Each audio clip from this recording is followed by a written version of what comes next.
هذه إذاعة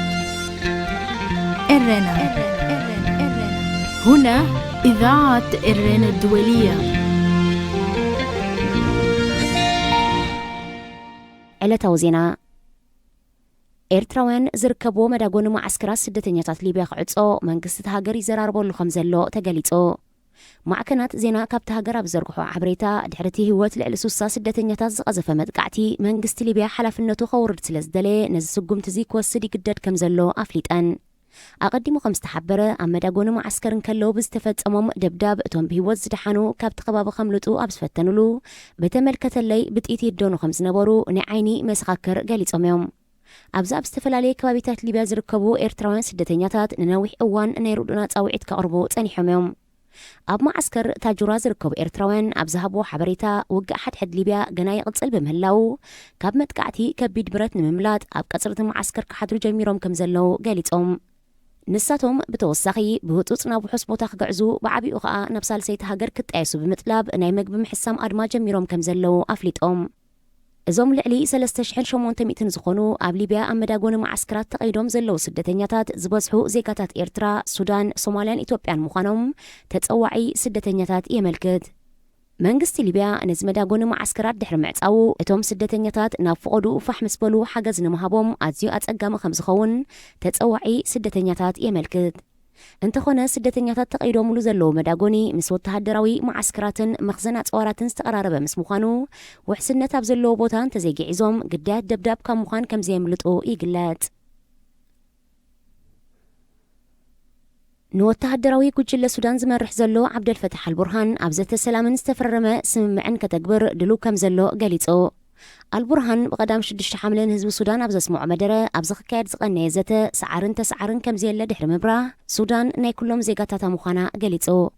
ንሱም መደርኡ ምስ ሓይልን ናጽነትን ለውጥን ብሓባር ክሰርሕ ድልውነቱ ብምግላጽ ሱዳን እታ ዜጋታታ ዝምነይዋ ናይ ናጽነት ዲሞክራሲን ፍትሕን ሃገር ክትከውን ክንጽዕሪና ኢሉ። ንኣስታት 3 ዓመት ዝጸንሕ ናይ መሰጋገሪ መንግስቲ ሱዳን ኣብ ክልተ እብረ ተመቒሉ ክልቲኦም ወገናት በብተራ ክመርሕዎዮም ተሰማሚዖም። እንተኾነ ንምዃን ቤት ምኽሪ ብዝምልከት ዝግበር ዘተ ገና ድሕሪ 3 ዋርሕ ስለ ዝጅምር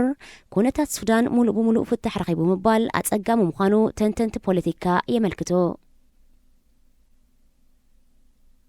አልሑቲ ናይ የመን ኣብ ልዕሊ ስዑድ ዓረብ መጠነ ሰፊሕ መጥቃዕቲ ክካይድ ምዃኑ ገሊጹ። ብርጋዴር ጀነራል ያሕያ ሳሪ ኣብ ዝሃቦ ጋዜጣዊ ዋዕላ እቲ መጥቃዕቲ ድሮ ብሰብ ኣልቦ ነፈርቲ ተጀሚሩ ከም ዘሎ ድሕሪ ምግላጽ ውጽኢቱ ኣብ ማዕርፎ ነፈርቲ ጂዛን ናይ ስዑድ ክረአ ጀሚሩ ከም ዘሎ ሓቢሩ። ንሱ ብተወሳኺ ቀንዲ ዕላማቲ ብሰብ ኣልቦ ነፈርቲ ዝካየድ ደብዳብ ስዑድ ዓረብን መሻርክታን ኣብ ልዕሊ ህዝቢ የመን ዝኣወጀኦ ኩናት ግብረ መልሲ ንምሃብ ይኽብል ገሊጹ። ብኻልእ ወገን አልሑቲ ብዘካየዶ ናይ ከቢድ ብረት መጥቃዕቲ ብውሕዱ 10 ወተሃደራት የመን ክቕተሉ እንከለዉ ብርክት ዝበሉ ከዓ ከም ዝቆሰሉ ሺንህዋ ንምንጭታቱ ብምጥቃስ ካብ ከተማ ሖዴዳ ሓቢሩ። ኣብቲ ብቐዳም 6 ሓምለ ዝተኻየደ ደብዳብ ኣብ ውሽጢ የመን ዝተሰርሐ ባሊስቲካዊ ሚሳይላት ከም ዝተተኮሰ ይግለጽ። ብስዑዲ ዝምራሕ ልፍንቲ ሃገራት ዓረብ ወገኑ ኣብ ሖዴዳ ብዘካየዶ መጥቃዕቲ ብርክት ዝበሉ ህፃናትን ደቂ ኣንስትዮን ብፎኪስን ከቢድን ቆሲሎም ከም ዘለዉ ካብ ሆስፒታላት እቲ ሃገር ዝተረኽበ ሓበሬታ ይረድእ። ካብ ኩናት ሓድሕድ ዘምለጠ ህዝቢ የመን ብተላባዒ ሕማማትን ዓጽቦን ይሳቐ ከም ዘሎ ብተደጋጋሚ ክግለጽ ጸኒሐዮ። ዝኸበርኩም ሰማዕትና ዜና ኣብ ዝተፈጺሙሎ ሬድዮ ኤረና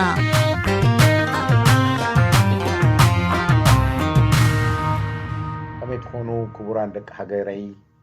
ኣብ ውሽጥን ወፃኢን ዘለኹም ሞቕ ሰላምታ የቕርበልኩም። ናይ ናፍቆትን ናይ ሕውነትን ሰላምታ የቕርበልኩም።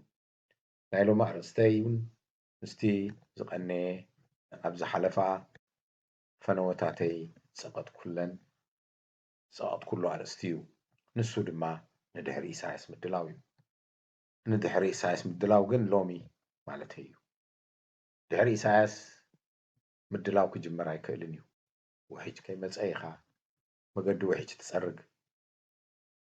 እቲ ምድላው ብመን ይግበር ዝብል ድማ ቀንዲ መልእኽቲ እዩ። ብፖለቲካዊ ሰልፍታት እዩ ዝግበር። ኣብ ሓንቲ ሉላዊነት ዝመረፀት ሃገር ብሰልፍታት እዩ እቲ ምድላዋት ናይ መጻኢት ሃገር ዝግበር።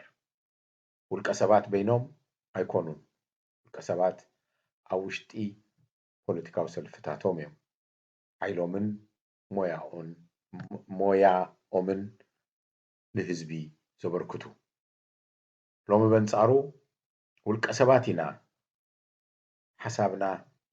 ክግበር ኣለዎ ንብሎ ንቐርብ ዘለና ውልቀ ሰባት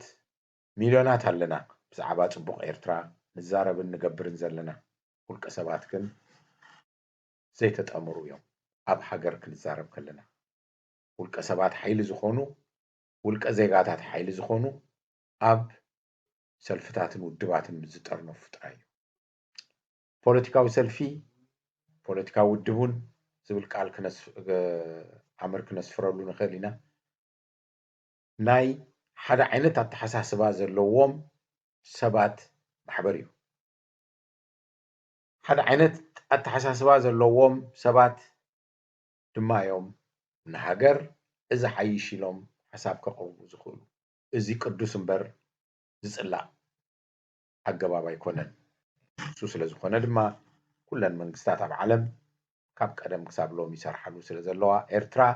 ሉላውነት ካብ መረፀት እዚ እዩ እቲ ፍቱን ኣገባብ ኢልና ክንቅበሎ ኣለና ካልእ ዝሓሸ የለን ሎሚ ንገብሮ ዘለና ግን ምብዛሕ ሰልፍታት ዝተፈንፈነሉ ኣንፈት እዩ ሰልፍታት እንተበዚሐን ፀገም እዩ ዘምፅእ ሓደ ሕድ ባእሲ እዩ ዘምፅእ ዝብል ኣምር ኣብ ፖለቲካዊ ባህልና ጸኒሑ ዝተሓዘና ድማ ኣይኮነን ካብቲ ናይ ሰልፍታት ተራ ኣብ ዘይንፈልጠሉ ስለ ዝዓበና እዩ ከምኡ ድማ ሰልፊ ዝበሃል ቃል ከም ሓደ ንህዝቢ መጨቆኒ ዝተጠቐመሉ ህዝባዊ ግንባር ስለ ዝኾነ መንእሰያት ብፍላይ ሕብእቲ ሰልፊ ብምባል ይኹን ካልእ ንሰልፊ ዘስምዕ ቃል ክሰምዑ ኣይደልዩን ኣለዉ እዚ ጌጋ እዩ ሰልፊ እዩ ንሃገር ዝመርሕ መጨረሻ ሓደ ሰልፊ ድዩ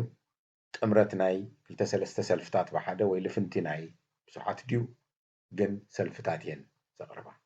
እዚ ሓደ ዘይንርድኦ ተኣምር ኣይኮነን ዲሞክራሲ ህዝቢ እዩ ምምሕዳር ህዝቢ እዩ ካበልና ህዝቢ ንኣብነት ኣብ ኤርትራ 4 ሚልዮን ህዝቢ እንድሕር ኣሎ ኮይኑ 4 ሚልዮን ህዝቢ ከመይ ገይሩ እዩ ንሃገሩ ዘመሓድር መዓልቲ መዓልቲ ግድን ወከልቲ ክመርፅ ኣለዎ ብወከልቱ ገይሩ ድማ የካይድ ወከልቲ ግን ንዓክስቶ ኺድ ኢልካ ዝደለኻዮ ከብፅሓልካ ኣይክእልን እሱ እውን ወይ እሳውን ከም ወኪል ወይ ከም ኣፈኛ ናይቲ ህዝቢ ኣብቲ ቦታ ክበፅሕ ከሎ ብዛዕባ ኩሉ ሕቶታት ፍታሕ ሒዙ ወይ ሒዛ ክፀንሕ ትኽእልን እያ ስለዚ ትፍታሕ ኩሉ ዓለም ዝስርሐሉ ህዝቢ ብዛዕባ እዚ ጉዳይ እዚ ዓይነት መርገፂ ንውሰድ ክብል ክኽእል ኣለዎ መንእሰያት ዘገድሶም ሕቶ ከልዕሉ ከለዉ ንዕኦም ዝመስል ንዕኦም ዘዕግብ ፖለቲካዊ ሰልፊ ክደልዩ ኣለዎ ብዕድመ እንተኸይድናዮ ማለት እዩ ደቂ ኣንስትዮ ንዐን ዝመስል ነቲ ናተን ፍሉይ ጠለብ ካብቲ ህዝቢ ዝተፈለየ ጠለብ ዘማልእ ፖለቲካዊ ሰልፊ ክደልያ ከናድያ ኣለወን ማለት እዩ ነጋዶ ወይ ሰብ ዋኒን ንዋኒን ንግዲ ህዝቢ ብዘይሃሲ መገዲ ዘረብሕ ቆላሕታ ዝህብ ዝሕግዝ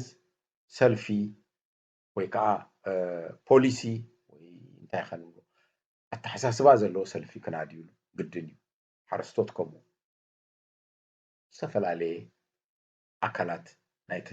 ህዝቢ ከምኡ እዚ ማለት ግን እዘን ኩለን ሰልፍታት ድማ ኣብ ሓደ ኣይራኸባን ማለት ኣይኮነን ኣብ ብዙሕ ነገር መብዛሕተን ሰልፊ ሓደ እዩ ኣረኣየን ንኣብነት ኣብ ሓድነት ህዝቢ ኣብ ጥምረት ብሄራት ኣብ ንወፃኢ ምምካት ፀላኢ ካብ ወፃኢ እንተመፂኡ ምምካት ምርባሕ ድኹማት ወይ ምሕጋዝ ድኹማት ወዘተ ዝምልከት ዝተፈላለየ ኣረኣያ የለን ሎሚ ከም ኣብነት እንተወሲድና ንስርዓት ህግደፍ ምቋም ወይ ከዓ ንስርዓት ኢሳያስ ዝገብሮ ዘሎ ፀይቅታት እንታይ እዩ ኣበይ እዩ እቲ ቀንዲ ፀይቅታቱ ኣብ ዝበሃለሉ كل حزبي دارجة حدا عين دارجة له إزي أيكونن جن أفلالاي إزي إتزت أمرنا يوم مالتي أتأفلالاي جن أبو وحدات أرستي أفلالاي كله أب حزبي نبوري ديمقراطي نسويو أتحدى إزيو قدام النتكو وحبو كله أتحدى كفالنا حبرة السبدما إزي سأني حوس كالي قدام النت عنده كبل بحرياوي نتمرتي قدام النت هيبنا كله جنزبنا أبتمرتي غيرنا قال أي تكالي يسنا حلنا كبل خيليو حدا بارتي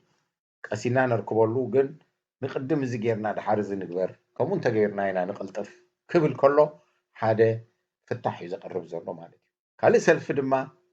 ጽቡቕ ኣለኻብ ኩሉ ኣብዚኣ ግን ከምዚ ክግበሩን ስለ ዝኽእል ናትና ሰልፊ በዚ ኣገባብ ክኸይድ እዩ ዝመረፅ ኢሉ ድማ መርትዖታቱን ህዝቢ የቕርብ ብመርትዖታት ብኣሃዛት ብፀብፃባት ብኣስተምህሮታት እዩ ሕጂ ንህዝቢ ረድእ ዘሎ ኣገዳስነት ሰልፊ በኣር ጥዑይ እዩ ንብሎ ዘለና ኣብዚ እዩ ሰልፍታት ግን ነቲ ህዝቢ ዝውክል ወይ ከዓ ዝስሕብ መደባት ከውፃን ድሕር ኮይነን መፅናዕትታትን ከግፋሓን ክኢላታት ኣብዚሐን ንህዝቢ ክጉስኩሳን ይግባእ እንታይ ማለት እዩ ኣብዚ ፖለቲካዊ ባህልና ዘይፀንሐ ነዚ ናተይ ወይ ናትና ሰልፊ ደግፉ ንሕና ሒዝናያ ዘለና እዩ ዘርብሕ ዝብል ሓሳብ የቕርቡ ማለት እዩ ወይ የቕርባ ማለት እዩ እዚ ግን ኣሉታ ኣይኮነን ወይ ከዓ ነቲ ካልእ ሰልፊ ሕማቅ ማለት ኣይኮነን ናትና ይበልፅ ምባል እዩ ቅዱስ ውድድር እዩ ዴሞክራሲ ድማ ህዝቢ ንህዝቢ ድማ እዚኦም ዘን ሰልፍታት ንህዝቢ ከስማዕ ኣለወን ብራድዮታትን ጋዜጣታትን ብካልእ ኣገባብ ገይረን ህዝቢ ድማ ኣመዛዚኑ ነናቱ ውሳኔ ይገብር ህዝቢ ብሓደ ዝውስኖ ውሳኔ የለን ነናቱ ምስ ስድርኡ መኺሩ ዝገብሮ ውሳኔ ኣሎ ኣብ ውሽጢ ስድራውን ምፍልላይ ክህሉ ይኽእል እዩ ግን ጥዑይ እዩ ቅዱስ እዩ ምፍልላይ ማለት ንሕና ብዚ ሰልፊ ንኸይድ ንሕና ብዚ ሰልፊ ንኸይድ ከምኡ እንተኾይኑ ኣብ ጣውላ ቀርብ ይወርድ ኩሉ ይሪኦ ማለት እዩ ትፍልልይ ትሕምትሕም የብሉን ኣተሓማማይ የብሉን ምጥርጣራት የብሉን ከምዚ ሕጂ ዝግበር ዘሎ በዓል እዚኦም እንካ ከምዚ ክገብሩ እዮም ከምዚ ዝገብሩ ዘለዉ ዝብል የለን ስለምንታይ እቲ ሰልፊ ብሙሉእ ቀላሊዑ እዚ ኢና ክንገብር ይብል ኣሎ ኣባላቱ ድማ እዚ ክገብር እንተኾይኑ ጽቡቕ ኣለና ይብሉ ኣለዉ ስለዚ ዝኾነ ይኹን ሕቡብ የለን ሎሚ ግን ንሪኦ ዘለና ሰልፍታት ኣብ ሓፈሻዊ ዘረባ ምዝራብ እምበር ኣብቲ ደቀቕቲ ስለ ዘይዛረቡ ህዝቢ ብፍላጥ ይኹን ብዘይፍላጥ ወይ ምሒር ከመጉሰን ወይ ምሒር ክሓምየን ይርአ እዚኦም ዳ ብምስጢር ምስ በዓል ክስቶ እንዲኦም ተራኺቦም እዚኦም ዳ በዓል ክስቶ እንዲኦም ከምዚ ክገብሩ ዝተረኣዩ እንዳበለ እቲ ዘረባ ናብ ዓሌት ናብ ሃይማኖት ናብ ዘይድለ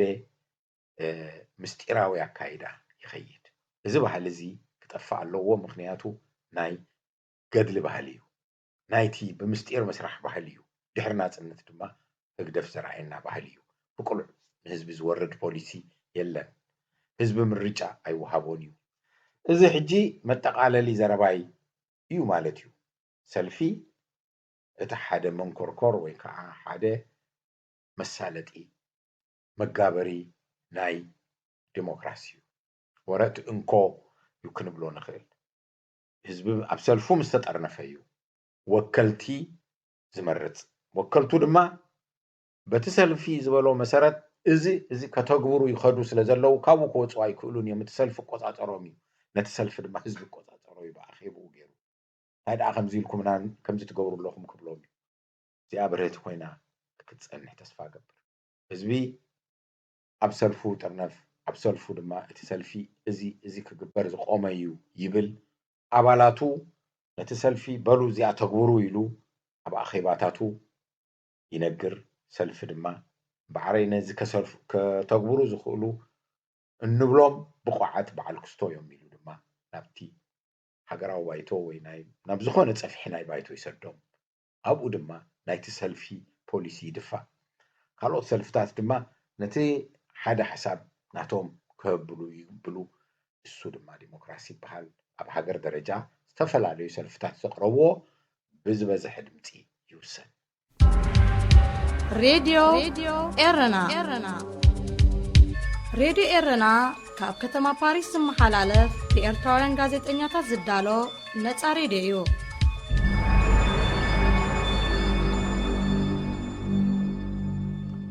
إذا حدش نقرأ يكونن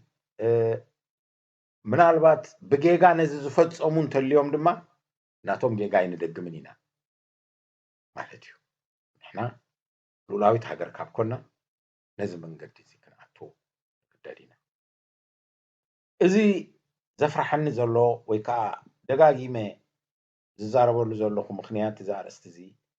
ድሮ ሓደ ጌጋ ዓብይ ከም ህዝቢ ጌርና ስለ ዘለና እዩ ንሱ ድማ ኣብቲ ናጽነት ክንገብሮ ዝግባእ ድሕሪ ናጽነት ክንገብሮ ዝግባእ ቅድሚ ናጽነት ከይተዳለናሉ ስለ ዝጸንሐና እዚ ጌጋ እዚ ክሳብ ሎሚ ዋጋ ንከፍለሉ ኣለና ብግዜን ብገንዘብን ብስቅያት ሎሚ ኤርትራውያን ዘርሞ ኮይና ክንተርፍ ኣብ ሓደጋ ይንጸላልወና ምህላው ካብቲ ኣብ ግዜ ሰውራ ብዛዕባ ድሕሪ ናጽነት ስለ ዘይተዳለና ጥራይ እዩ حماقت كوينا جنا يكوننا تاريخنا نبكم سلزة مرحنا يو زلبمونا سلزة سمعنا يو انبر وعزون الناس النتنا إرترا عبر بعثات تجميرو بسلفتات تجميرو سلفتاتنا أصنعنا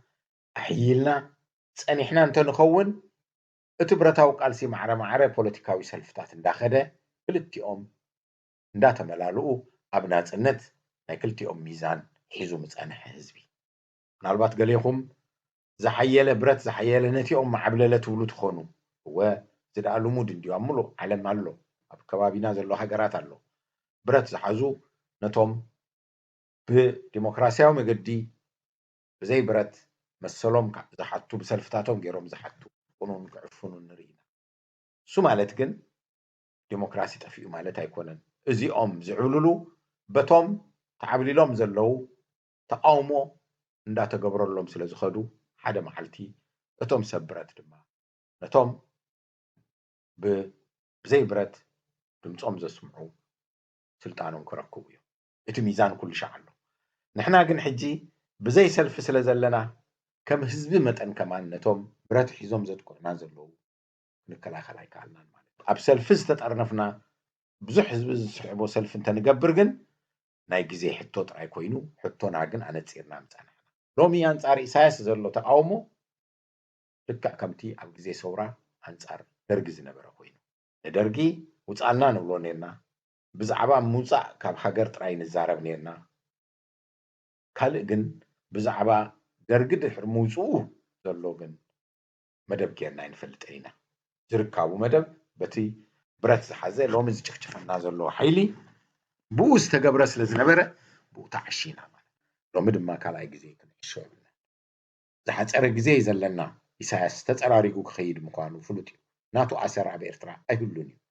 ፈተና ኣይፈተና ፈታዊ እዩ ይኹን ፀላኢ እዩ ንኢሳያስ ይፈልጥ እዩ ኢሳያስ ኣይክፀንሕን እዩ ኣሰሩ እውን ኣይፀንሕን እዩ ኣብ ኤርትራ መተካእታ ግን ስለ ዘይብሉ መተካእታ ስለ ዘይቀረብና ግን ካብቲ ናይ ኢሳያስ ዝገደደ እውን ክመፀና ቁልዓት ኢና ስለዚ ሎሚ ንኢሳያስ ቁሩብ ርሳዕ ኣቢልና ውራይና ንግበር ማዕድና ናህና እዩ ንሱ እዩ ኣብዘይ ማዕዱ ኣትዩ ዘሎ እቲ ማዕዲ ናይ ህዝቢ እዩ ናህና እዩ ንሕና ኢና ዋናታት ንዑ እስከ ፅናሕ እሞ ሓንሳብ ኣፍካዕፆ ንሕና ብዛዕባ ትምህርቲ ብዛዕባ ጉዳያትና ብዛዕባ ጥዕና ብዛዕባ ምክልኻል ሃገር ኩሉ ኣለና ዝበሃል ኢልና ንዛረበሉ መድረክ በዓልና ክንፈጥር ኣለና ኢሳያስ ኣፍቅደልና ክንብል ኣይንኽእልን ኢና ኣሕልፈልና ክንብል ኣይንኽእልን ኢና ከምዚ ሕጂ ኣብ በዓል ኢትዮጵያ ወይ ኣብ በዓል ሩዋንዳ ገለ ንሪኦ ዓብለልቲ ውድባት ዘለዎ ሃገር ኣሕልፈና እዮም ዝብልዎ ምክንያቱ ኣሰር ናይ ምሕላፍ ኣሎ ኣብቲ ዓዲ ምርጫታት ኣሎ ጋዜጣታት ኣሎ መዛረቢ ኣሎ ስለዚ እቲ ህዝቢ ነቲ መንግስቱ እዚ ትገብሮ ዘለካ ቋርፆ እሞ ኣሕልፈና ናትና ንብሎ ኣለና ክብል ይኽእል እዩ ኣብ ኤርትራ ዝኾነ ይኹን ንሕና ድምፅና ክነስማዓሉ ንኽእልን ስልጣን ክንጭብጠሉ ንኽእልን ስለ ዘይብልና ናይ ግድን እዩ ናትና ድምፅና ነስማዓሉን مدبنا نوصل سلف كنقبر علينا سلفنا مالتي كلنا بحد نترنف انتيلنا كم زي حج زلنا يا كله بحد كترنف اي كلينيو ناي سلف ملك اي حزن متأمانون كمص اي كلينيو مخنياتو اب كل حتوتات كل حزب حدك زارب اي كلينيو اب زبز حك زارب خليو بصراغني اساس حدا كلنا زراخبنا مقلاي مالتي ديمقراسي متكالا بإرترا كلنا يراخبنا كما يتخل دحريو انتاي نقبر نقطة زملكت ني طعنا نتمرتي ني زمدناتات وصاي مس السودان مس يمن مس سعودي مس امريكا انتاي نقبر اذ كله نناتو مدب كوصالو سلازلو سلفتات كفلاليا يخلاي حزب دما رأيو كفلالي خيل اب حدا كطرنف ايكلي سلازي لومي بزعبا حزبي اب نناتو سلفي تطرنيفو انتاي يدلينا كفلالو اذا حدش ነገር አይኮነን ዝነግረኩም ዘለኹም ምክንያቱ ብፍላይ ወፃኢ ዘለኹም ተኣሊኩም ኣለኹም ኣብቲ ጉዳይቲ ማለት ብሰልፍታት ተኸቢብኩም ኣለኹ ስለዚህ ሃገር ብጥዕና እዩ ዝኸይድ ከይበኣስ ሰልፊ ነንሕድሕዱ ከይናቆት ሕግ ኣሎ እምበኣር ምድላው ሕጂ እውን ካልኣይ ግዜ ንወለዶታት ዘይወፅእ ንኤርትራውን ኣብ ምብትታን ሃገር ከማን ከብፅሓ ዝኽእል ሓደጋ ከይንኣቱ ሰልፍታትና ንድልድል እሞ ተራና እንታይ እዩ እዚ ከምዚ ሃይማኖታዊ ስብከት ኮይኑ راي كيترف امين إلنا نقرفو نقر كيكون انتايو سكبر زلو كبحال كله ناتيريتو سلفتات زلوا ويودبات بوليتيكاوي ودبات زلوا نهزبي زرزراوي زخونه مدباتن كقربا كجمرا لون حزب دما يقربا اقربا خبلنا لون حفشاوي زربات رايت الزربانا بزعبا سب زي كاتعلو حطوتات اب 5 ገጽ اب 10 ገጽ ተጻሐፈ አይኮነን ዘድልየና اب ዝርዝር ብዛዕባ ትምህርቲ ብዛዕባ ቁጠባ ብዛዕባ ጥዕና ብዛዕባ ሃገራዊ አገልግሎት ብዛዕባ ምክልኻል ብዛዕባ ዝምድና ምስ ሱዳን ምስ ኢትዮጵያ ዘስምዕ አቅምኩም ዘፍቅድ ዝርዝራት አቅርቡ ብክኢላታትኩም ጌርኩም ክትብሉ ብክኢላታት ገንዘብ ዲዮም ዝክፈሉ ክንከፍሎ ኢና ክትብሉ ለኩም ህዝቢ ንሕና አባላትኩም ክንከፍል ኢና أكبونا زعباز بالكم مود ما ندفي كنزارب كنحجزكم كتقولوا أخيباتات نايسلفي كاب حدا شح كاب كل تشحنة تحتي كله يبلون أبو زاي لو مثال لا إنترنت بإنترنت كمان كلها أبالات كتراخب تخيليها كتزت تخيليها عمتاو أخيبانا أبالات سلفك بهال كله 10 حساب شو 10 حساب تراخيبو تزت تخيلها قالوت كيرو مولو إحنا خنقبرو زين يلا تقداسنتنا كسب نعلم زدنخ درجة يزلو إرتراويان بهاجرهم أيدقسون سلازي اتمل اختينا حزبي وزعي زلو حزبي وشت زلو حزبي ترنفو بسلفتات غيركم ترنفونا ترنافينا دما امنتاي نطبتات كم زخونه دما فلوطنا كتبلو الا بوكم زينا حزبي لبواي ናይ ሰልፍታት ድማ ዝጠፋኣኩም ኣይኮነን ኣነ ዝዛረቦ ዘለኹ ውሱን ዓቕመይ የዛረብ ዘለኹ ስኻትኩም ትፈልጥዎ የዝደግም ዘለኹ ጥራይ ናትኩም ደገፍ ኩሉ ገዲፍኩም ኣባላት ክትጥርዩ ኣለኩም ኣይትሕፈርዎ ኣይትፍርሕዎ ኣባላት ምጥራይ ማለት ስልጣን ምድላይ ማለት ኣይኮነን እቲ ትደልይዎ ንደልዮ ዘለና ዴሞክራሲ ብከምዚ ይኺድ ኢልኩም ተኸተልቲ ምርካብ እዩ ብዘይ ህዝቢ ድማ ዴሞክራሲ ኣይትከ ኣብ ግዜ ሰውራ ብውሕዳት ዝጀመረ ሰውራ ቀስ እንዳበለ ህዝቢ ዝኣከበሉ ምኽንያት ብዛዕባ እቲ ዕላማ እቶም ውድባት ንህዝበን ይሰብካ ስለ ዝነበራ ገንዘብ ሃባና ኣይነበረን በቲ ግዜቲ ካብኡ ዝኸበረ ዋጋ ክፈሉ እዩ ዝበሃል ነይሩ ብሂወትኩም ተጋደሉ እዩ ዝበሃል ነይሩ ውሽጢ ፀላኢ ከይድኩም ናይ ፀላኢ ምስጢር ኣምፁና እዩ ዝበሃል ነይሩ ነዚ ከማን ሕራይ ዝበለ ህዝቢ እዩ ማለት እዩ ዘሎ እሞ ن5 ዓመት ن3 ዓመት ከይኸውን ن30 ዓመት ن40 ዓመት ነዚ ገይሩ ህዝቢ ሎሚ ብገንዘብካ ብርእቶኻ حجزني كتبلوس ولا حنت يتكموني هزبي سلازي دفرتنا ناي بوليتيكا ودفرت مستعلم إرترا زم محراريا أبناء قدمنا حسيرنا أبناء أشتو حدوثات ناي كنزارم أخيبا ناي كل تميتي ناي 300 سب كنكايد زحفر እዩ እዚ ሬድዮ ኤረና ድምፂ ራድዮ ኤረና እዩ ምናልባት ትዘፍርሕ ብዙሕ ሕቶታት ከም ዘሎ ቁሩብ ጥቕስጥቕስ ኣቢሉ ስልጣን ደልዮም እዮም ምረፁና ንሕና ሓሳብና ዝዩ ንሕና ዝሓሸ መደብ ኣለና እንተኢልካ ህዝቢ ስለ ዘይርድኦ ትብል ቃል ኣላ ከም ስልጣን ምድላይ ስለ ዘብል ክፀርፈና እዩ ዝብል ፍርሕ ኣሎ ኣይፋሉን ኩሉ ዓለም ከምኡ ዝግበር እቶም መራሕትና መንእሰያት እኮ ሕጂ ክኢላታት ዝበሃሉ ከምኡ ከይበሃሉ ፈሪሖም ኣብ ፀፀግዖም ሒዞም ኣለዋ ወፃኢ ክንደይ ሞያን ክእለትን ዘለዎም ሰባት ኣብዚ ፖለቲካና ኣይተቐልቀሉን ምክንያቱ ወጠም እንተኢሎም ከይፅረፉ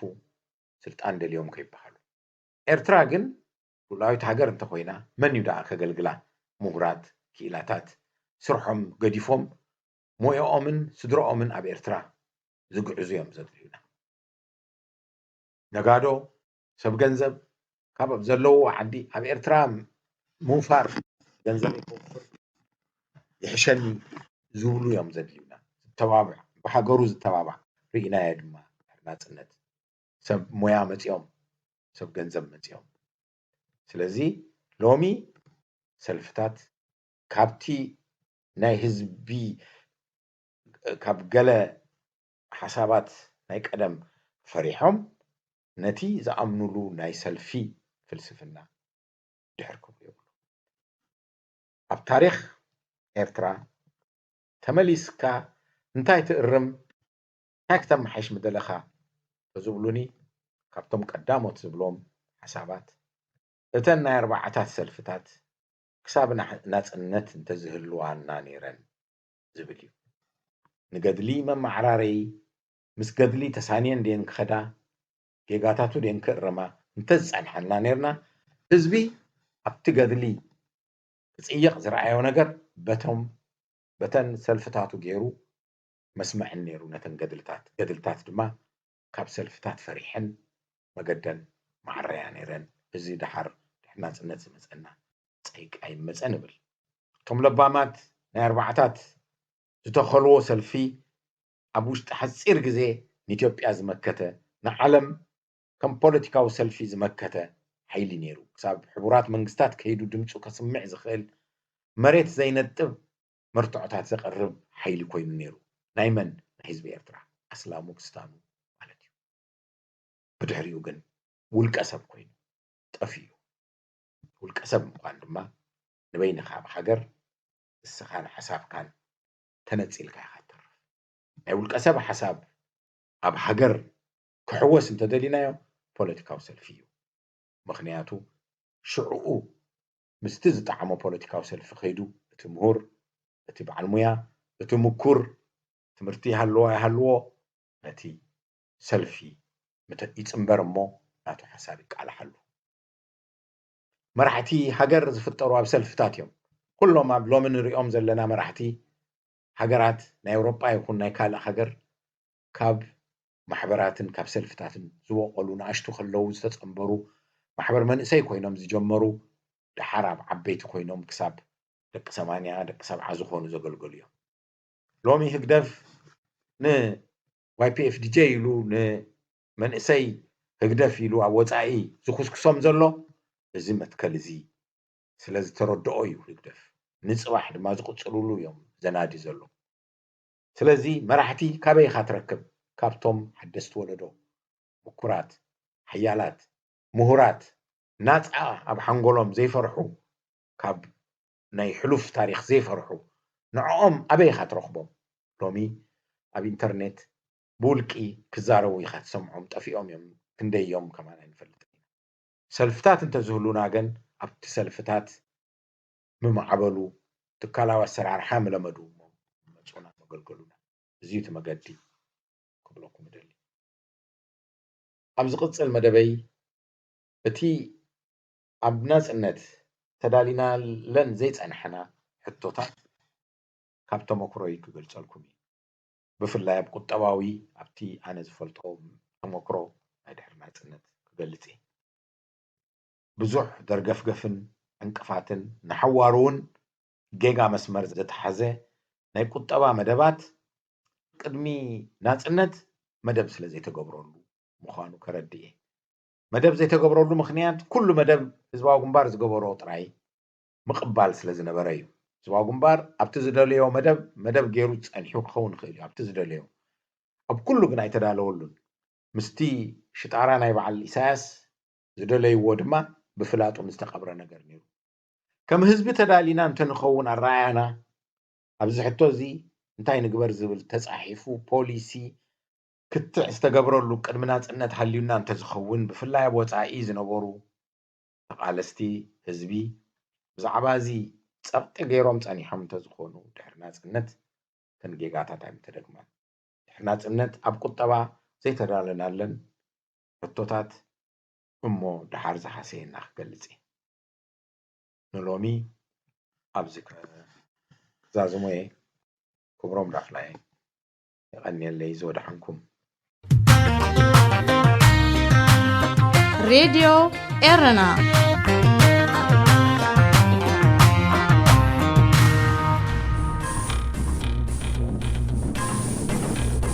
ملختاتكم ناب راديو إرنا أبز مدبزي كاباكم كاب سمعتنا نزمتو رئيتو نقفيتا ما أرمتان كالإنز قربلو مدبيو سلام يا نتام كم يغنيها مسفيني خلاي دويلة كبي اس يغنينا بتعمي لباميها بحرق عن مقالة من ناسكا في بقدام أيو بزعبنا يتم برومة أيتن كيف كايتن كفكان ديكونا في أبتنا مكتغاس أو بسلام صافت مكتغاس لزلو بقيس معها دول بخاب قومية يعني هاو دولة الليخة بزعبو صبو جيرنا خارداكا بتحبابير كاي سرح زلو كمتي نايتي سؤال كان شفاتو عينت داتاكا شخا يخونن كلنا سوارنا نخبرينا كلنا تي هاجرنا نفتينا راح تجاباب نحنا نبلو زلنا بزح مرة تاخذ دلس لزخونة دولة الليغة يعني هاو تانكيو بخمس جيرتا ناتاش من مقباركا زينا خان دل زلنا بحبرة سهمنا تفيزولو أركنات نسمة فلاس نيبل سويت لهم سلام تانا عيرس عنان زخبر كنن زخبر كونن حوات عبادة ربي الرينا أنا أعرف سمعان تايديو ملئه وطم أقليلهم نقال سيدي أريترا نهزواو قنبار ገንዘቦም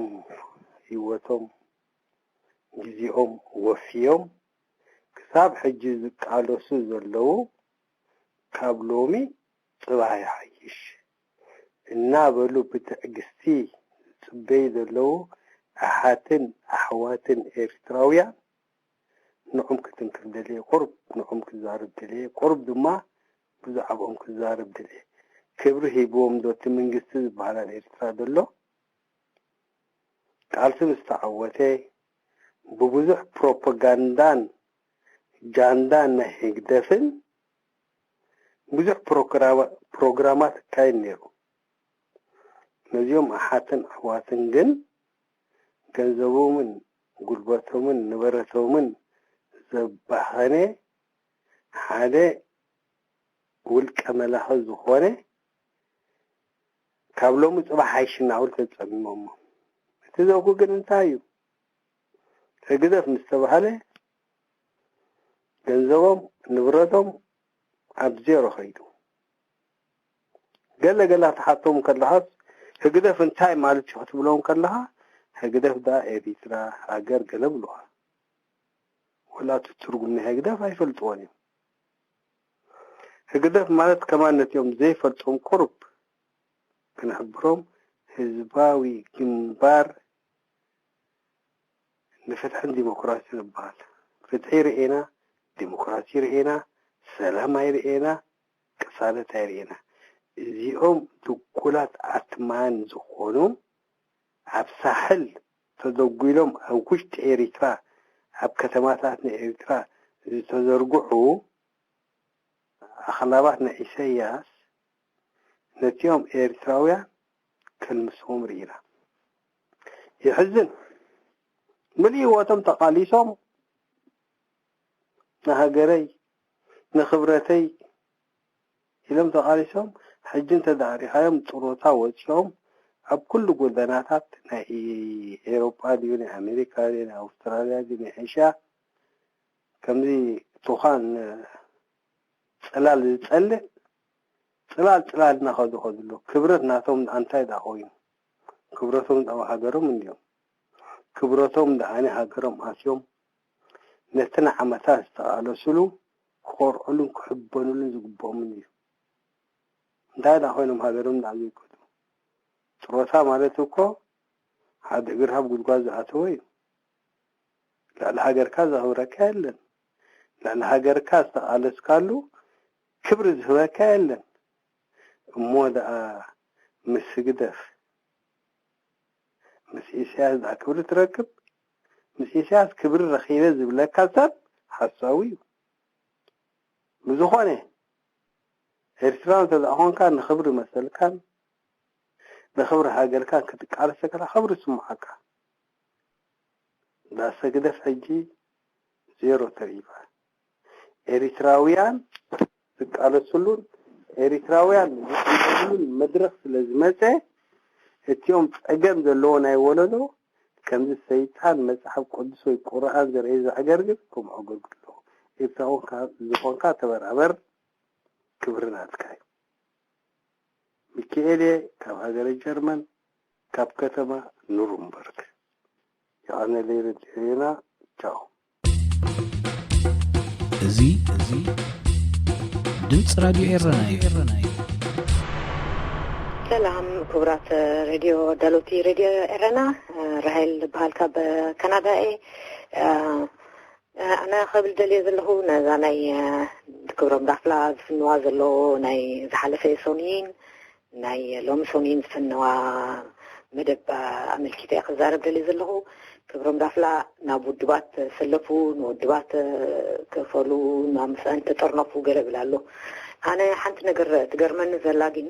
ناي هزباوي معبل بعلو يأكل بالمعبل تبقيسو هزبي تلعيلو يخيدالو نقول سبترني فولو زي معبل تبقيسي إذن دار أخص مليس كان إذن خندن عقون محيال كندن عقو زحيللو مسوس عاسيلكا خندن مقعاف مليسكا حجي حديشنا ودبات توقفوا تودبات هلوا فرحانيرن اوكي سو غوني زخيد نسو ابوتو هاليدين حجي نزي زاكل نزينا ياكل معبل ريولو كلنا نريولو نخميلو هيدو طبنا في دليو قدي ليو بعلو هويلو توقيسلو حجي حقت لينا بونت ممليسنا حديش حساباتان فينا اب كونفيجن اينتو نزبي اب كونفيجن متاو بهالذي امتاي نز معبل كما جرنا كنهبتمو نحييلو نفعر لنا نمبر ممليسكا حديش حسابات نابزدو خيدو نابزو خيد بيقولوا علىكو هزبكم هلا اقيلوت ياكل يتوقفلو نزو كلهم مفليات ياكل مالت من مفليات نحديش حسابات نزراقي حسابات نقول ياكل بهالزلو حجي كلنا داخل كبر لنا نزيهم من اسات نيرنا نيهلو حافيلهم توقفهم حجي ناو نابيو نابي قد خيدي بعلو نقرناي ودبات انت دليو قالو انا وبعلو مخدنيرو كان محجون مخدنيرو انت زدلنيرو كن بديخون صدم كم زلو رينا انا حجي من دحرتاين تحوا ولا قالنا بالنيرن دي انت ودبات وكعسل تزخل نيركم عسل نيرو قال مخنيات كن سب اي دقفون ديو اي عسلون ديو تطوي يصنحو حجي معبل زبل ياكل زبل تبكيسلو انت خوينا هنا نزي ازين هبتما مملسنا حديش حسابات كمهورات حديش حسابات بزدو كونفرنس بزدو وعلان دابلنا نزرقرق نبلوك زلنا نزي عندنا هبتما نزات بقيسا زلا ذات اميفاتن زلا حسابات سلمتاينا نزي ادراي كنو بقسين نزي اخينا حيل زين تعرف زلنا تحراي نبي نقيد بعلقو مرحناي هزباو سلطان هزبي ازمرحو نا هزبي نفرنت ساقا مش من نولا لنا هزبقان هلا تبقيسو عندنا ذات وقفوا بيها بجاخاتكم حدشتي بتي بتنداولكم أي توقعوا كونفيجن أي تتوه هذا قرقر أي تتوه حتى لنا أبرز لنا يقولنا نزاي أكل نزاي أكل أي نزبي معبل نزيئة كما جرنا إنا حال نبلا كما جرنا إنا جوهري حون وسخلا نعا نحسب زي أنا قبر زي كونس زي حسابات بتعمي وزي تحساس بتاع جي بخبرتك خبرهم دافلاك با تحزن لي بلكا كون فرحكا نا يسيكون جن وعلي نعي نتايز بهذا الفجر كمان تخلص بنجري موهي اللي ليه يعني لي تتصبون معهم سلام رجعنا سمي إياس يوناس بحال تغمار جرمن أنا وهو ليلة الهريطة بأسارعهم تأمين مسبركم قتلوها هارو قالت هذا قبر كيو غالمة يغفن عناية مس سنقال بتاع مسبق قوم عينت نقرات كتغرب من هزبي بتاع من محتناكي كل فرحة قديف كيا ونزيف كي نعوب مغرابكي نامس قلنا عينا زي قوم عينت كسات تقرر النهاية بتحتنا من اللابو كلهم تصروا فرحات تعمل نامس قلنا نلومي إزي مسريتي يغني لنا تشاو زخبركم من أحوات أبالة ردي الرين كل سسنين حاكم عندما هبكم زد مصنع تصنعكم تتحلحوا ذلهم قرب هرونا نوزوزقالو أنا ميكيالي كاف هاجري جرمن كاف كتما نورنبرغ نحن إيرترا نسكي إهين مهين نبهال انتهي تسقمنا نحن كبر واذا خفيلنا دكيسنا هنشين سبنا مسلا انتهي تسقم كان ملخ انت دا اخوينا نيسوس كريستوس نملخ كان ملخ انت دا اخوينا النبي محمد نملخ كان ملخ انت دا اخوينا نغير نملخ مسجدف تسقعنا انتهي صبور هينا مچم كم تزبهال يوم عرم تابلو الماجل ذاك جر في الشوك دي قربتك أبحث رقص بال مچم وزعي دكان حويفن احواتن حويفن انتهي قد سناز بلجي انتو خالو نورس بهم عدكات ساعت بال كم تفوض اللوكو دكان يوم هيردن دو خوينو أولام بادوزا 300 ساي شو متن إريتراويان من السيات كعربون كله ما حمسة ما بعل تبهيلو هاب إيطالي عمل زي جور ريساتات 300 ساي شو متن قبل الرساناتهم زدبلون زدبلان من يوم إريتراون كتب لهم تقل قرب تسقم زلهم ناي ولدهم هم كونوا هوليهم إريتراون كمز بحرية بلون نستوعل تخلا كل جيجة ترديكم هلو تخلا دكا خبل عزمته تكلا خاليا مزي دكا قد تبلعها زين دكا كان حويف كن بدم زنب عاد الله إريتراويان عديتاتنان حواتنان بدأ كان كتصاطا نوريو إسياس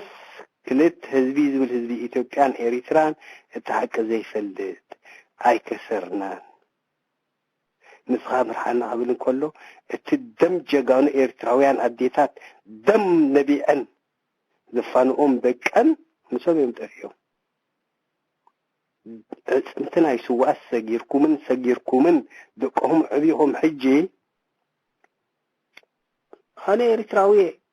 هاجري كبرتي هاجري سلماتي كبرت كان سلماتكن سلماتون أبا واسا إساس بحال عديتكم يردعكم تداخوينو تمليسكم أبداسنا إساس كسنسعون كلهوغن نسخم بدم إريتران تسعود سباتيهم زي غربتك بحال صعوبة السيو ناتكم تقمد أنبر نهز إسراء تقمد زي ترقي سبات دم جح زبل لكم من إسايات كم تيوم حقيقكم مدلهم دكوهم الديتات إريتراويان دم ما دكان حقيقا نميدا زفانوين دكرين دكان سانا قرب إرتراويان خوانا إرتراويان نشناسكي إرتراويان تدعونكم أبزي جيزنا حنا تصوصلنا ذلو قدامي نجر إرتراويان يكون بزي قدس بدم سيجمالو السرعة تخنبر لهم كلاي عصوبات حلنا زي بلهم إرتراويان كونو كله كم زنا عندناتين مسيسة باز عندرو زنبارو اليوم سالسايد ما انتهى بزعبة سعيد بزعبة مخوضات كال زي الرأيهم مخنياتو نسب كابسب سولين تايو ويد ما نسب كاب استاذ سولين تاي حلنا ترحيو حلنا زي بلهم زدبلو ترحيو نحن عبينا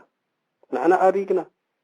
كبرنا حلنانا قد أرقن نهاجر دم جحجح سلزبولو زخونة إريتراوي سمعوا قدايزي هقدف انتاي مخانو تصبق يرفول تايو لو ما إريتراوي زبهال ترديو كالو أبقى سريه إريتراوي أبينا هاجري هتبالك لها إريترا هاجر كي كونت أبتعتي إتوكيا تجزيان كلا أنا إريتراوي تبل أو علم دايت فلت إريتران كلا تغرى تحبر بناي مني هتغرى بدم حواتك بدم حاتك زي دمت راديو إيرانايو هلا بيبي أبينا كان يتخون اللهم بحمدهم كلهم دعوهم بنقفكم أوداتكم أوالدكم كلهم كان يتخونون أنا أخبرت بالبعال أكاسو جايز وزلخو بقات أمين 10 عمت وجيرنا كما سبناكم لزلخو وزلخو مالتي thank you بتعامل مسكنكم تقولوا تعرف قبو وزلخهم وزلخهم تقولوا أخبار دي تقولوا زينا كتبنا بوقعهم وعزيز المسجن أنا زي مسجن كوش من كمسجن يسأل ناول كذا حسب أنيحي أنا أعطوه خطي أنا زنور قوة أعطيك تكسرت أفتسق الوالقوة فنسي أعطيك تكسرت رئيتوي كقلت حسابي كقلت جبرت ميري جئرنا حق خامس منكم يقولون أنا حد ما أقوم أو عينات هوات كي ود عند فرح كي دخلت ورحي سويت ورحي عندك أنا وديخ من لاس حجخي دولكم نفسي فرحت يعني حج دماء زي تبعت رخيبة مالتي مخنات دماء حابة أيضا لنا تزرخ وكل حاجة غزارة بيزدلي بزي يوناتان بزنايت مالي كاشا بقرب كيو بناي مليون براخت بتعامل حبيسي بوخاي تدفع في بدول دلخو يوب بأمت بتعاي مالت نتعالساي عزيها أمس جمالي نعها أي مسجنك أي ناتان ومرافقة مالتي توصوفاي أنا مثلا نمرة مليون برخت بنيامين مثلا نمرة نقص عركك أو بنيامين مثلا نمرة أذكر يوم ما تقول بواسع بيزام بريد وصل نمرة جمع بها خلص اللي برختها يوم it was good عمي عابد صراحي وهذه بنكم يوم صراحة سب أمريكان وسب أفريقيا هنا كم ما بزوجهم صراحة اللهم هو كنت متجمعي كبعكم يا عزيز مسكين أنا بزوجي من الناس بوق ترخبوا أسرحكم أصل ترخبوا أما قدكم كل عورتكم لكم نهواي لمنه أنا تيمو كل جزء اللي يقول أطبق درجات وصحي لمن كلهم بحلف إذا بليت فتحي زي قبرود اللو حجي أي حقه في دلخو أسي أنا تخابت زينا ضرورة أريد اتحام على اللو حجي كم أيضا خوني روح كم خاند اللي نرمى جمال في أيهابكم بما تي مخنيات مالتي كزارب ندار اللخو سايك ألكم حجي جن دخلت تخيب اللخو again and again ريد إرنا بناي قطعا إذا مسلمكم برتئكم أبرتئنا خان إحنا أحواتكم إلى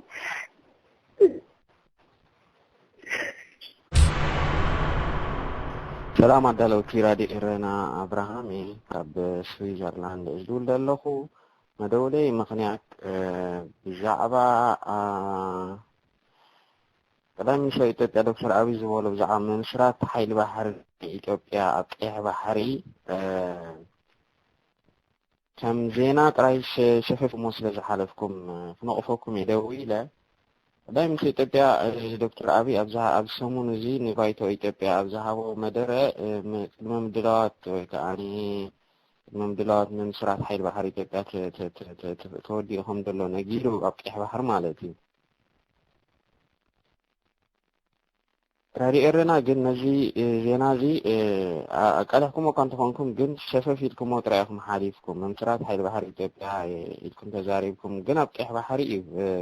في بداية خون دلو أبقيح بحري خون تخون كأني وي إيرترا أفكون وي كأني جبوتي أخذكون جبوتي خاء أب بحر خمدي كون تجاربه حيل بحر إثيوبيا جن دحري 28 عامات أبقيح بحرنا ثملش تبفنكل استفنكله شرايط ناي درجي ناي إثيوبيا حجق أنا سراحيلو كاتو يجبر الله ويكا يتعر الله ويكا يحلم الله يحسب الله زفعاني ኢትዮጵያውያን ወይ ካብ ስርዓት ኣብ ስልጣን ደለው ሓይልታትና ኢትዮጵያ ካብቲ ንሕና ኤርትራዊ ንብሎ ንሱ ግን ርእሱ ከም ኢትዮጵያዊ ዝፈልጣ ኢሳያስ ኣፈወርቂ ኣብርሃ ቀጠልያ መብራህቲ ስለ ዝተወላዓሎም ንዑ ሕጂ ኤርትራውያን ኣዳኺመዮም ንኤርትራውያን ቀቲለዮም ኣጥፍዮም ሕጂ ናብ ባሕሪ ክትምለሱ ትኽእሉ ኢኹም ስለ ዝተባህሉ እዮም ናብ ከምዚ ኢሎም ኣፎም መሊኦም ዝዛረቡ ዘለዉ ማለት እዩ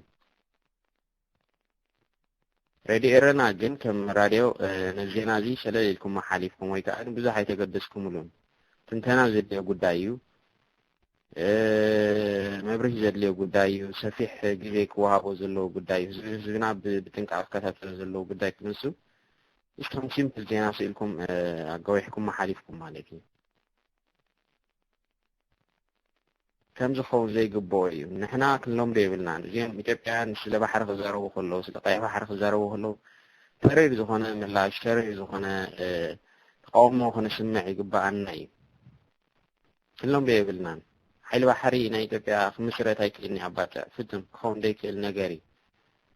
خون بحر عليك الكوين نحنا حتى قومو هنقدر نكلالنا يحزبنا خلهم ضغط إلي قلنا 10 جيجا خلينا نسمع على حلوة حركة مسرتنا حلوة حركة مسرتنا أولنا لو نصازياتهم جن اللهم ضغط كإلي بلنا نفسك قصاتهم كم زغلون إحنا خاني حتى في تخن من السودان كن كإلا لنا يا قرب ريرنا خاني تنتنت بوليتيكام تيخم زعباز قدك تزارار يقبعكم يعني شاطر من اللي ما بدنا ينزل له سايكولوجيكالي حلو حركة مسرتنا تمغنيات كأني بقى كرسنا بحري شفاته بحر سلزلو تأتتا كل له تأتتا أبكي بحر نيتأتتا شجر يلن أبكي بحري نيتأتتا شجر دبهالي يلن أما يتشحات مراخب عند حلفة لغيح بحري ولا حمت نيتأتتا شجر يقولن ዝነበረ ናይ ጨታ ሽግር ኣብ ገማግም ናይ ሶማልያ ገማግም ባሕሪ እሱ ከዓኒ በተን ሓያላን ሃገራት ኣብ ትሕቲ ቁፅጥር ውዒሉ እዩ ዝኾነ ናይ ጨታ ሽግር የለና ኣብ ቀይሕ ባሕሪ ሓይሊ ባሕሪ ኢትዮጵያ ኢሳያስ ከእትዎ ግን ፈሊጡ ምስ ኢትዮጵያን ተሓቢሩ ናይ ጨታ ሽግር ንምቁፅፃር ናይ ሸፋቱ ባሕሪ ዶ እንታይ ደቤዶስ ገለመለ እንዳበልካ እቲ ሓይሊ ባሕሪ ክቆም ዝደሎ ዘሎ ናይ ጨታ ሽግር የብሉን ቀይሕ ባሕሪ ሰላማዊ ባሕሪ ቀይሕ ባሕሪ إذن أب كيح بحر زواسنا هجرة زلوا خامساتن كأني بحرن كتتها لا يجبن كوا حليفو جن نايتو كحيل بحر أمريتنا أب كله كمشروط خوليهم أمريتنا أب إيرترا أب جماعنا إيرترا جن حيل بحر إثيوبيا كرة يقولون كرة أيتيلنيو يا እንድሕር ደኣ ሓይሊ ባሕሪ ኢትዮጵያ ኣብ ባሕርና ተተኺሉ ርኢና ግን መወዳእታ ናይ ኤርትራ ጥራይና ሓይ ይቐኒለይ እዚ ድምፂ ራድዮ ኤረና እዩ አሎ ዝኽበርኩም ራድዮ ኤረና ኣነ ሮቤል ፈቐዱ በሃል ካብ እስራኤል ኣብ እስር ቤት ዝርከብ እስር ቤት 7 ዓመት ኣብ እስር ቤት ዘለኹ ሕጂ ኣብዚ ዝተምፅኦ ዘለኹም ራድዮ ኤረና ሪኢኻ ኣለኻ ንከኣተውለይና ኩልና ንከኣተውለይና ብጣዕሚ ኢና ነመስግን ሬድዮ ኤረና